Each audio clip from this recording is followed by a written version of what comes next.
Thank you very much again, Jim McKay. And now let's get to the fight itself, to the one that has caused national controversy and national headlines throughout the past week. Let's go to the Central Maine Youth Center and fight announcer Johnny Addy. And the referee, ladies and gentlemen, the former heavyweight champion of the world, Jersey Joe Walcott.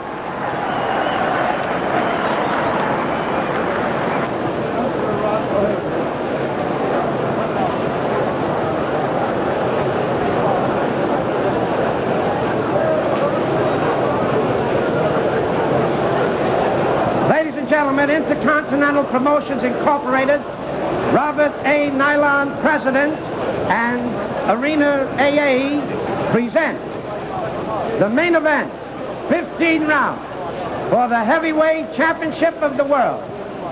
The principals, introducing from Denver, Colorado, he's wearing black trunks, he weighs 215 1/4, the former heavyweight champion, and now the challenger, Sonny Liston.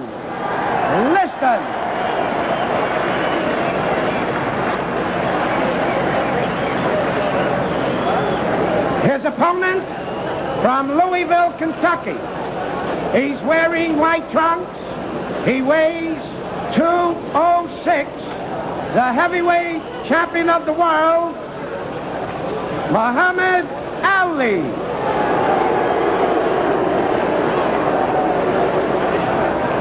Ladies and gentlemen, Jersey Joe Walcott will now give the instructions.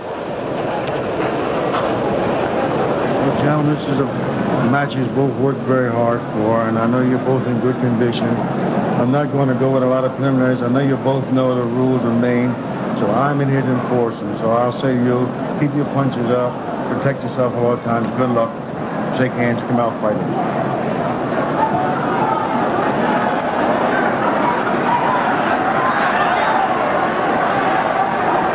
We're just about ready to go. Muhammad Ali sang a prayer in his corner before coming out to meet the challenger. And did you notice the way Liston was sweating under those hot lights? We're 15 seconds from the bell. Our ABC clock timing the fight will be superimposed at the bottom of your screens.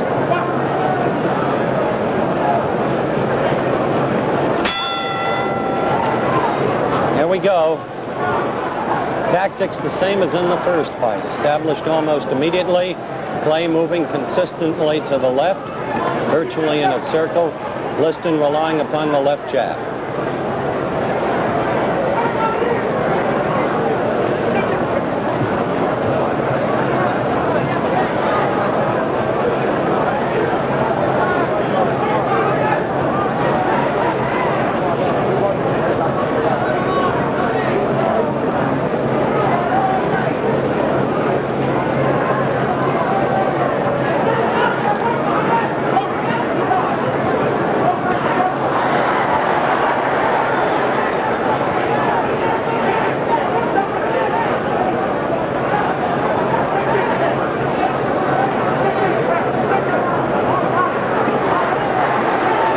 To 1 minute. 1 minute, the time officially proclaimed by the Maine Boxing Commission as the end of the fight. Good right by Clay.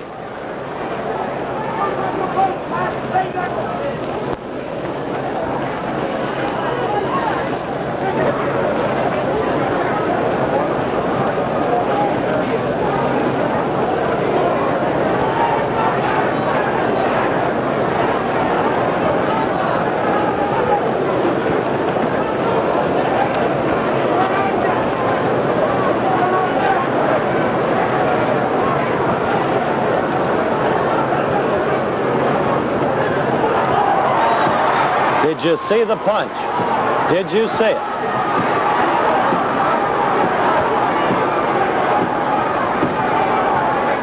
By the ABC clock, 1 minute 53 seconds was 10 seconds after Liston hit the canvas. Walcott never heard the official knockdown timekeeper. Liston never heard a count. Walcott leaves the fighters. Liston still has reflexes. Look at him duck. Now Walcott has gotten information that Liston was down for a count of 10 and more. And so the fight is over, and Muhammad Ali is still the champion in a scene of bedlam, chaos, and confusion.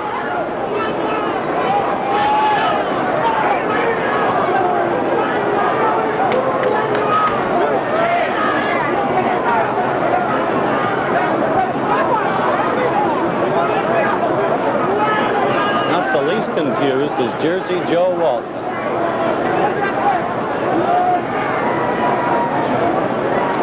The Liston frustration. The bandages come off. There is the confused one.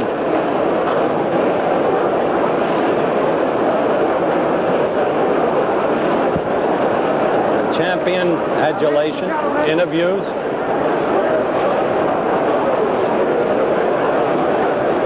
Gentlemen, the timekeeper counted out Liston in 1 minute of the first round. 1 minute of the first round, the winner. 1 minute of the first round, the winner by a knockout. And still the heavyweight champion of the world, Muhammad Ali. Isn't that incredible? That they should call it 1 minute. Off come the champion's bandages now.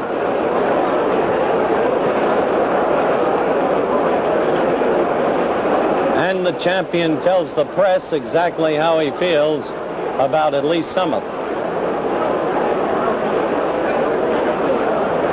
But you can hear the crowd chanting in the background, many young Bates College students among them.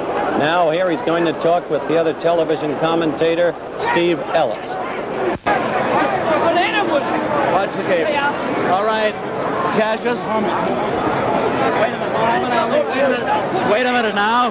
Muhammad Ali, better known as Cassius Clay. Muhammad, what was the punch that won it for you? You're a real champion at this point.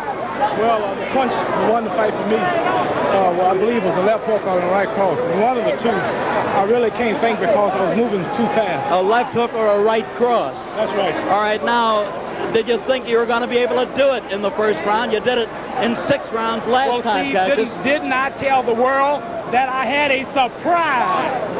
And that if I told you the surprise, you would not come to the fight. With me was Almighty Allah and his messenger, and I've been saying my prayers regular, living a righteous life, right. And as you see, what happened. Oh, wait a minute. Now, let me ask you this, if I may, Cassius. Wait a minute. Mohammed. All right, no, wait a minute. Okay, all right, Mohammed, tell me this. Did you think that Liston hit you with any kind of shot that maybe hurt you, any whack toward the body? No, he hit at my body, but he hit my arms instead. He hit your arms instead. I'm a little too fast, Steve, to be hit by slow fellas like You seemed very confident at the beginning. Why were you that confident coming out? I'm confident because Allah's with me and his messenger, Elijah Muhammad. All right, now, Muhammad, tell me this. What did you really knock him out with the left hook and the right smash? Well, I would like to see the videotape if you have it. All right, do we have the videotape? Yes, we do. Show you more. All right, we have the videotape, and let's try for viewers all over the world see what we had. Beautiful footwork. I was getting ready to come in there with a pretty right, but he was in the way. He was in the way.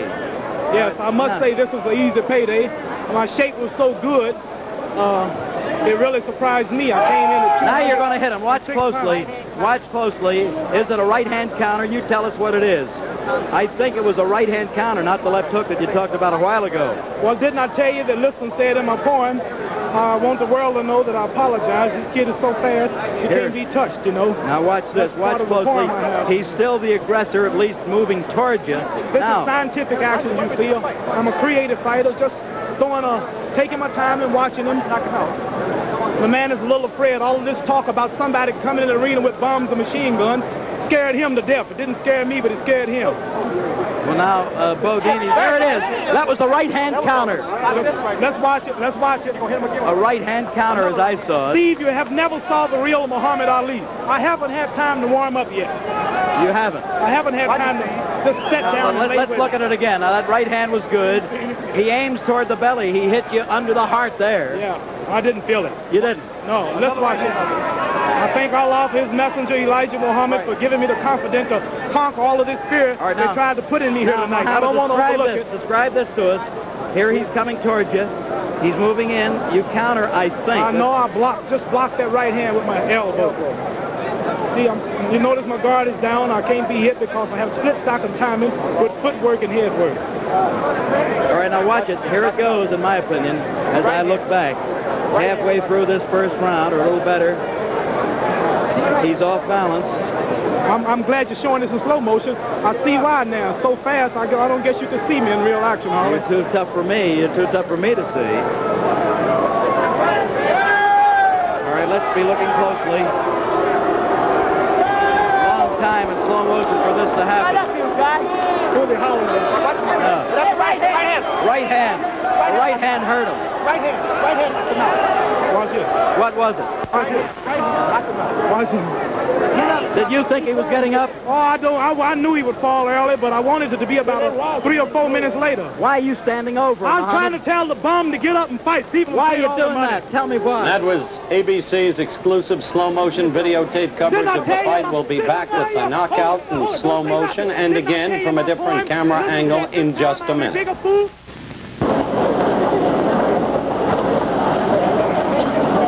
Now once again, here is the knockout in slow motion.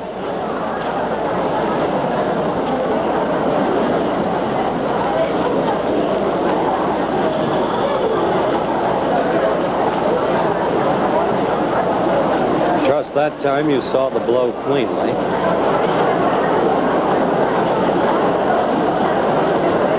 Now observe closely the extraordinary sequence of events that follows.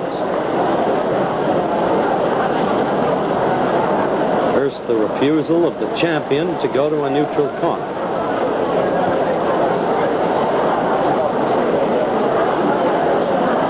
Now he apparently departs.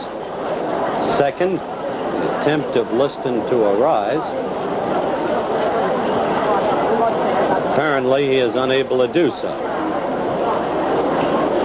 Third, note the champion prancing about the ring. He has still not gone to a neutral corner.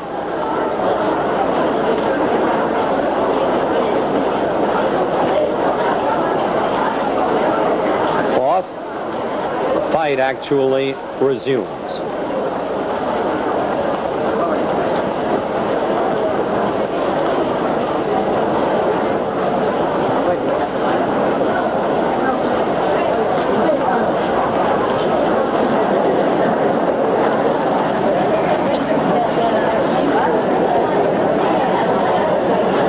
As it does, the referee departs to answer a call from the official knockdown timekeeper's corner. Sixth, Liston still has reflexes.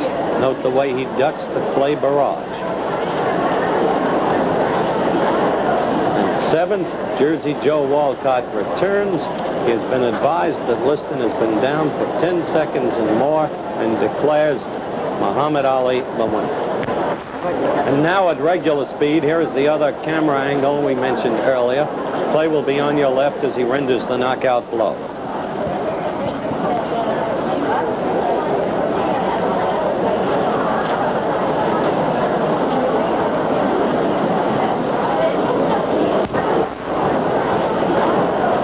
And there you saw it once again. Now, before we go to Robert Riegel, let's listen to some post-fight comments by Liston and Muhammad Ali. What happened when you tried to get up? Do you think the fight would stop before it should have? Well, only thing I was trying to pick up the count. He was trying to pick up the count. Did you hear the count? Did you know what? No, I didn't. You didn't hear the count? He didn't hear the count, didn't know what it was. There was no count. He couldn't hear it. Was there a punch thrown before the right hand? No. How powerful was the punch in your opinion? It was fair. Hey, wait a minute. What is this? Fair?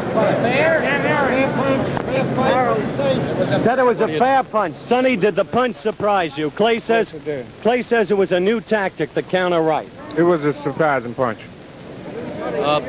If you had picked up the count, would you have been able to continue? Yes, I If he picked up the count, he would be able to continue. Myself, I think so. Pick up any count at all. Yes.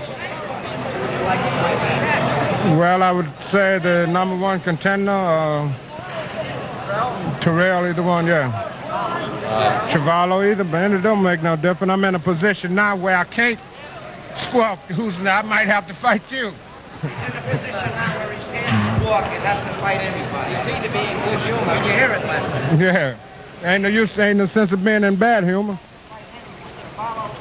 Sonny, do you feel a disappointment at all? What actually are your Yes, feelings? I do. Feel real disappointed. I think it was because of my main point was to get him and get it over with. What was your plan? Were you going to try and get him early or stay with him? Well, I was going to stay with him. He got hit hard. I hit him with a punch that Jack Johnson used called the anchor punch. Stephen Fetcher, the old great Hollywood movie star, as I told you, he's working with me, and we were in secret training on something called the anchor punch. And this is a punch that Jack Johnson took to the graveyard with him. Nobody knew it but Stephen Fetcher, and it's a twist-like chopped right hand that is hard to see. And I told a few of you fellas when you were at Chicopee, Massachusetts at my training camp, if you can remember clearly, I was demonstrating the right. Do you remember? Why don't you show us how it went, Jack? Do you? Yeah. How does it go? It's a How does it snap go? punch, and you can't punch it until the man is coming in at you. That's like a head-on collision. One car doing 50, hitting the back of another car going 50, doing the same way, it's not much shock. But you turn the car around and bring them together head-on, it's a shock. So the man, I had to time the man with my rhythm and bouncing where he was coming at me and where I was meeting him, and just, that's all. Goodbye, A Jack. twist. And you can't see it, but if you were hit with it, all of you be out. Muhammad was In boxing, when the championship of the world is at stake, defeat without punishment always creates doubts in the minds of the fans. I guess that's because of the great fighters we've had down through the years, the great fights, and the great pictures of those fights. Like this one, the day Jack Dempsey gave a tremendous beating to Gibbons in Shelby, Montana in 1923. Or this one, when Rocky Marciano won his world championship in the 13th round with his tremendous right hand to Jersey Joe Walcott's chin. There was never any doubt about this punch or about Marciano causing the damage. Or in the two fights with Eza Charles and the tremendous punishment Charles took and Marciano's battered face. It was all there for everyone to see. But in Lewiston, Maine, in the last heavyweight championship fight between Liston and Clay, there was a great deal of doubt. This is the first punch of the fight. Clay throwing a right hand over Liston's left jab. This is Clay's second right hand, the one many people thought was the best punch of the evening. It caught Liston on the chin, but he kept on fighting. And this sequence shows precisely what happened and how the punch in question was landed. Clay was circling to his left, as he always did in the first fight and in this fight. Then Sonny Liston threw his 17th jab. He was short with it. He missed on all 17 jabs of the fight. You'll notice Clay's hands. Both his gloves are below his belt. He's circling to his left, on his toe, and then suddenly he brings his right hand up over Liston's jab and connects on the side of Liston's head. He's pushing off his rear foot. His power is coming all through his body. He has every intention of landing the blow. Liston crumples. His gloves come together. And now if you look at Clay's feet, he's swinging to the right. He seems to be off balance. But the punch has landed. And then he follows through with a left hook, but of course it misses as Liston goes down. This is the punch which so many people did not see. Another question is, for a man like Liston, who had never been floored before, how can one punch like this put him down, especially when thrown by Clay so early in the fight? There is one theory that's very interesting, and that's the karate idea.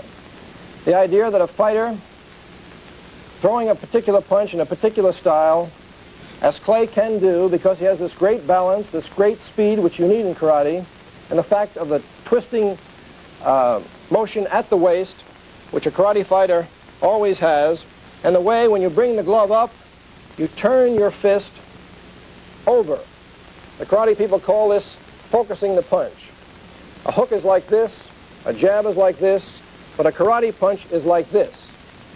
I don't say, or no one says, that Clay intentionally threw a karate punch or that he planned this punch, but because of the nature of his style of fighting, it's perfect for throwing such a punch. And perhaps landing here on Liston's head and throwing it in his style, which is natural to him, it was very effective. This could have done it. However, with all the slow motion tape, with all the high-speed film, there is one question to be answered, and one question which photography will never show. And that's, what about the integrity of a fighter, his courage and his skill and his desire to win? No camera showed it that night in Miami when Liston stayed in his corner, and no camera showed it in Lewiston. The immortals, Jack Dempsey and Rocky Marciano, will discuss this idea in a little while, but right now, the famous referee, Ruby Goldstein, and Howard Cosell.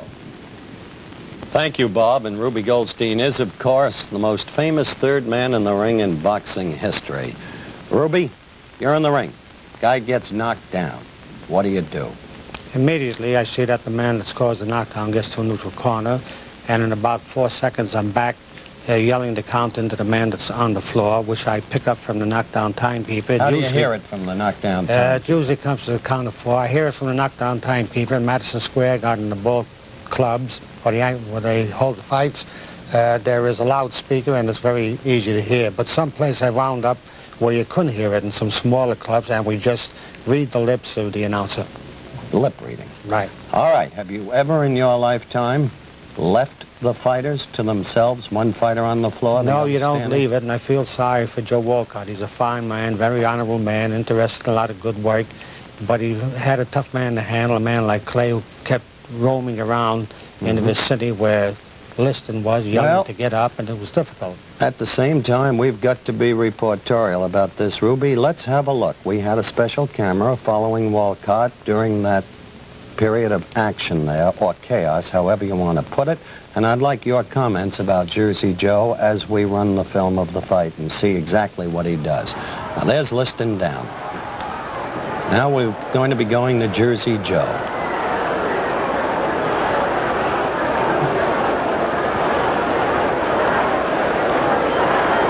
See him looking over there? What would you have been doing? Well, if you notice, he's got a little difficulty there with Clay yelling and making motions. But he didn't even go to Clay. Well, he probably don't know where the knockdown timekeeper is sitting, and he probably doesn't hear what he's saying, and he's going over to find out what's going on. It is wrong, but I feel sorry for a fine guy like Walcott. And not having heard the timekeeper, his key error was to run over there and then declare the fight over, because you can't declare a fight over, can you, Ruby, if the man is never going to a neutral corner who's not the other man? No, you don't have to count. You can tell the timekeeper to hold up the count, and that's why Dempsey had the long count in Chicago with Gene Tunney. Dempsey didn't go to the corner, and the referee didn't start the count until he did. So henceforth, you had about 4 seconds more in the count there, and he could have done this here as well, but maybe it's the fact that just a once-a-year referee. These fellows don't referee too often. Sometimes once a year, twice a year, then 3 years goes by and they don't referee, and you can forget sometimes. Anybody can make a mistake. I've made it too. Yeah, but so few and far between. Thank you so much, Ruby. Thank you, Howard. Ruby Goldstein, of course, and we'll be back with the man who was involved in the long count, Jack Dempsey, Rocky Marciano, Jimmy Cannon, the great sports writer, Bill Hines, the editor of the Fireside Book of Boxing, in a moment, right after this message. This is Jack Dempsey, a legend in his time. And Bill Hines, boxing expert, editor of the Fireside Book of Boxing, author of the great boxing novel, The Professional. Jimmy Cannon, the distinguished syndicated columnist of the Hearst Press. The hard rock from Brockton, Rocky Marciano, who never tasted defeat. These then are our panelists. They have seen the very films that our viewers have seen, and I'd like to begin with you, Jimmy Cannon, because at the bout, you were directly situated to see Clay throw the punch. Was there a punch? Yes, there was a punch, Howard, but I didn't think it was hard enough to crush a grape. The ring lights were very hot. The only explanation I can give for the way Liston fell was that perhaps he was sunstruck by the lights. It was a hoax, in the sense, I don't think it was a fix in the sense that money was passed, but I don't think that Liston tried as hard as he should. He just took a punch and got out of there. That's the way it looked to me. Afterwards, when he got up, he certainly wasn't unconscious. He seemed in possession of his faculties. He ducked, knew enough to duck, about 5 or 6 right and left hands. Now, I'm not jumping on the bandwagon after the fight. Before the fight, I refused to pick a winner because I didn't like the circumstances of it, the people connected with it, the mere fact that Liston owns 22.5% of the stock in the company that promoted it. They make an excuse that he doesn't really own it anymore, but it's in the name of William Crawford. I asked Sam Margulies, who's connected with the promotion and seems to be Liston's manager, although he denies it, whose name it was in. And he said, William Crawford. And I said, who is William Crawford? And he said, Liston's father-in-law. All right, Jimmy, I'm going to move from that to Rocky Marciano because, Rock, you and I were seated together right beneath Liston, virtually, where he fell. Weren't you under the impression that he slipped or tripped rather than fell? Yes, I did, because Clay was in no position at the time to throw a solid punch. He was moving from side to side in those funny moves that he makes, and it looked like he pulled back, threw a sort of a leading right hand without too much power, but from the films, evidently after he threw it halfway, he then put some power behind it and did get in about 6 inches of punching power. Didn't you feel that Walcott thought Liston slipped or tripped? Yes, he acted that way because he just didn't start the count at all. Well, here's a good chance, gentlemen, for a break. We'll get to Bill Hines and Jack Dempsey in just a minute, so let's take 60 seconds out for another kind of sport, shall we? All right, let's resume and let's talk to the Manasseh Mauler, Jack Dempsey. Jack, you deliberately did not look at that fight until today when you've seen the films. That's right. What's your view of the films? Well, there's very little to see, except I saw the punch, and the list looked very slow, and there was so much confusion, you can't tell what was going on. You think it was a knockout blow? Well, I don't know how hard he was hit. Not being on the receiving end, you never know just how hard these punches do come over, but I did see the punch go over. Earlier, you were quoted as saying that you didn't want to see the fight or even hear it because you expected that this kind of thing was going to happen. Well, I felt that something could happen, and I didn't want to, if you can't say something good, why say anything at all? I didn't want to say nothing. All right, Bill Hines, you edited the very film that the viewers have seen today. You satisfied that there was a sufficiency of force in that punch to knock out Liston? I think the answer, Howard, rests with Mr. Liston. If he couldn't get up, I think he belongs in Rochester, Minnesota, where the Mayo Clinic is. And if he wouldn't get up, I think he belongs in absentia. Which is where he'll likely be from here on in. I think so. Billy, the thing that puzzles me is the documented record shows that Liston had never before been felled, and Clay had never before been a one-punch knocker-outer. Now, in the wake of those facts, how could this have truly been a knockout punch? Well, I think you'd have to understand Liston's entire physical condition, and we're not sure of that. We're really not even sure how old he is. He says he's 31, and we say he's 31 plus. Certainly he looked like an old man, and as the two pros here can tell you, when you get to a certain age, you just don't live under a punch the way you did when you were young. So I think that's a factor too, Howard. Well, Rocky, when you were not so young really in your career, Archie Moore decked you with a short right that only traveled about 6 inches, didn't it? Yes, that was when I missed him with my own right hand and had the full force going. And Archie, the clever man, just stepped back just about 3 inches and hit me with the best counter punch you ever saw. And coming in and he coming in, I just went straight forward. What do you think about when you go down? Well, you realize that you can be put down, and it's a frightening thing to know that you can be put down. The punch traveled just a short distance, and you say to yourself, he can do it again, I better be a lot more careful, or a lot more aggressive, either one. Was Clay's punch at all like Moore's? No, not really. I thought he just started it more or less to parry, and all of a sudden he saw the opening and he threw some power at the last moment. I've noticed that on the film here. He didn't have his body behind it or any real follow through. It was just a over the right arm and right on the chin. It could have hit him in a good spot and just confused him very much. Well, as our viewers can see, that punch continues to remain very much in dispute. Our guests have been Jimmy Cannon, Jack Dempsey, Rocky Marciano, and Bill Hines. Thank you, gentlemen. The mystery of the punch unanswered. That's the way it was that May 25th, 1965 in Lewiston, Maine, in a high school hockey rink where they had a heavyweight championship fight. The big questions remain unanswered. Yes, there was a punch, but was it of sufficient force to knock out a man who had never been floored before? What about the referee, Jersey Joe Walcott, and his total confusion? Incidentally, Jersey Joe was invited to appear on this show, but was unavailable. Had he counted, could Liston have been up in time? Did Liston really, for that matter, get a fair shake? And what about all of the other bizarre circumstances attendant upon the fight? The way it got, for instance, to Liston. Well, some say this was the end of boxing. Congress may bring in a federal boxing commission. Some states want to wipe out boxing. But this may, in fact, have been a new beginning, because Floyd Patterson now in Sweden says he's been promised a fight in the fall.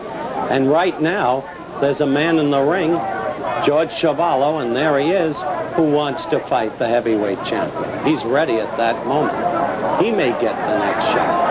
Indeed, this may be a new beginning. That's the story of the big fight, Muhammad Ali against Sonny Liston. What about next week on Wide World of Sports? Well, next week, ABC's Wide World of Sports will be at the Commodore Hotel in New York City for the World Pocket Billiards Championship. Luther Wimpy Lassiter will be defending his title against Joe Balsas. Lassiter and Balsas meet in the finals of this competition involving an outstanding field of America's pocket billiards players. Also next week, we'll present an outstanding topical event of international significance. So be sure to check your local listings for ABC's Wide World of Sports next week. The executive producer of ABC's Wide World of Sports is Roone Arledge. The Clay Liston segment was produced for ABC by Jim Spence and Jim Colligan and directed by Marshall Diskin, Bob Delaney, and John Sedgwick. Parachuting coverage produced by Jack Lubell and directed by William Bennington. Today's remote pickups were by ABC New York and Hollywood. Nationwide and worldwide travel arrangements for ABC's Wide World of Sports made through in promotional consideration furnished by TWA Trans World Airlines. Remember to check your local listings for ABC's Wide World of Sports next week. Now, this is Howard Cosell saying so long. The preceding program was pre-recorded.